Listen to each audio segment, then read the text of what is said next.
Okay guys, I am going to do my best here to explain this calculator portion of the answer key.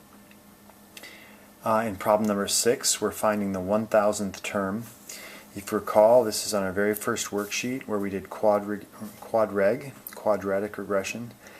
This number pattern, if you do your caret analysis, you'll see that it's going up by 4, then 6, then 8. And those numbers are going up by 2's each time. 6 is 2 greater than 4 and 8 is 2 greater than 6. When it takes 2 rows of carets to get a constant, which in this case is 2, that means it's quadratic. That's the hint. And you then go to stat mode in your calculator, plug the 1, 2, 3, 4 numbers, that's the position number. In L1, put the other numbers, the 6, 10, 16, 24 into L2, do quad reg. You're going to get your A, B, and C. They're nice round whole numbers. You then put it into a little quadratic, which is right here, x 1x squared plus 1x plus 4. And then you simply put in 1,000, and that gives you 1,000,1004. Okay? We'll go over this in class. Solve the following quadratic. This is a chance for you to get points easily from having a correct quadratic formula or quad form in your calculator. So simply plug in the A, the B, and the C, and you should get a decimal that is as you see there. Alright? And now problem number 8. The distance in feet above the ground of a ball thrown is given by this equation. So it's a quadratic. Gravity is pulling it downwards. So this is a parabola that curves down. You put that into your calculator. You adjust the window. I've got the picture of it down here. The window should go from about 0 to around 2, and from 0 vertically to around 20. The graph should show up like this, and you can just simply trace and find these values. If you want to get closer than the trace feature, which is what I've done, you can use the different calc features under stat. You just go, or second trace. Second trace will get you to intersect, or second trace will get you to 0.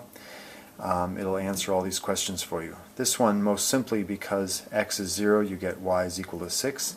That's our horizontal intercept, just like we've done when we've graphed our 5 points of the parabola. We get that.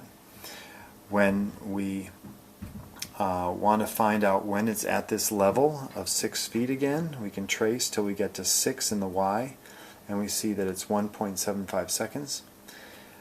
We can also find the point at the bottom where it intersects. It's between 1.5 and 2, very close to 1.94 seconds till it hits the ground. The highest it ever gets is 18 feet. That's a pretty high shot. And it takes 0.875 seconds to get there. You can also find it by using the minus b over 2a formula and then simplifying to 7/8 or 0.875. Okay? So that's that page. This one is also fairly straightforward in the sense that we're just plotting data. This should go into L1. This should go into L2, this data. You get these points. They plot like I've shown here. The scale is approximately up to 50 this way. That's to allow you to see the entire curve. It maybe would be only up to about 20 if you just look at the data, but to extrapolate or continue beyond the data and see where this graph of the quadratic curves up and then comes back down, you need to go way out to about 50. The vertical numbers only go up to about 5. Okay? Then when you get the numbers in L1 and L2, you do quad reg again, quadratic regression. Okay? So just to show you how to do some of this, I've got the calculator here. Let's see if it shows up. I hope so. If I go to stat and then edit, you'll see there's the data. And then after I quit out of that, I simply go back to stat and then go over to calc and then do quad reg number 5. Okay, you're going to have to do this twice in this calculator part. And whoops, I'm trying to get the glare not so bad. And then hit enter and work your way down the list. Some of these calculators require you to hit enter more often, but there's the quadratic regression. So that tells you your A, your B, and your C, which are the quadratic equation parameters we've worked with all unit. Alright? So hopefully that'll get you started on correcting this, and we'll talk about it more in class.